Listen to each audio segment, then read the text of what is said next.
अगदी पारंपरिक पद्धतीने आपण गवारीची भाजी करणार आहोत। चला तर मग बघूयात। नमस्कार मंडळी, स्वागत आहे तुमचं सितू किचन मध्ये। आपण गवार स्वच्छ धुवून कट करून घेतलेली आहे। तुम्हाला ज्या आकारामध्ये पाहिजे, जेवढ्या साईज मध्ये पाहिजे त्या साईज मध्ये तुम्ही कट करून घ्यायची।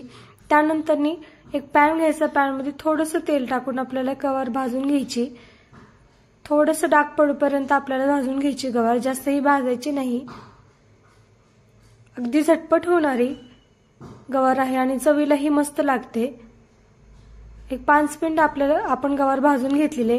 नंतर गवार काढून त्याच पॅन मध्ये आपल्याला तेल टाकायचे। तेलामध्ये थोडीशी जिरे, मोहरी आणि एकदम बारीक बारीक केलेला कांदा टाकायचा, अगदी बारीक करून टाकायचा।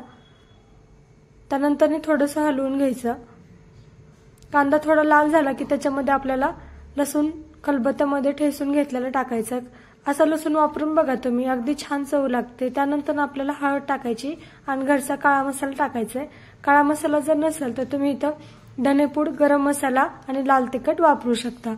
त्यानंतर आपण याच्यामध्ये भाजून घेतलेली गवार टाकायची आणि एकदा हलवून घ्यायचं आपल्याला आणि चवीनुसार मीठ टाकायचंय। मिक्स करून आपल्याला इथं गरम पाणी वापरायचंय। तुम्हाला जेवढं पातळ पाहिजे, जेवढी घट्ट पाहिजे त्यानुसार तुम्ही पाणी कमी जास्त करू शकता आणि गरम पाणीच आपल्याला वापरायचंय। त्यानंतर आपल्याला 5 ते 7 मिनिट आपल्याला गवार शिजवून घ्यायची। अगदी झटपट आणि चविष्ट अशी आपली गवारीची भाजी तयार होते। नक्की ट्राय करा। 5 मिनिटांनंतर आपल्याला टोपण काढून घ्यायचे। गवार छान शिजली आपली। एकदा मिक्स करून घ्यायची आणि त्यानंतर आपण ह्याच्यामध्ये भाजलेलं शेंगदाण्याचं कूट टाकणार आहेत। शेंगदाण्याचं कूट ही शक्यतो आपल्याला जाडसरच टाकायचे, एकदम बारीक टाकायचं नाही आणि गवार शिजल्यानंतरच टाकायचे, म्हणजे त्याची चव चांगली लागते। नंतर 2 मिनिट फक्त आपल्याला झाकण ठेवायचे।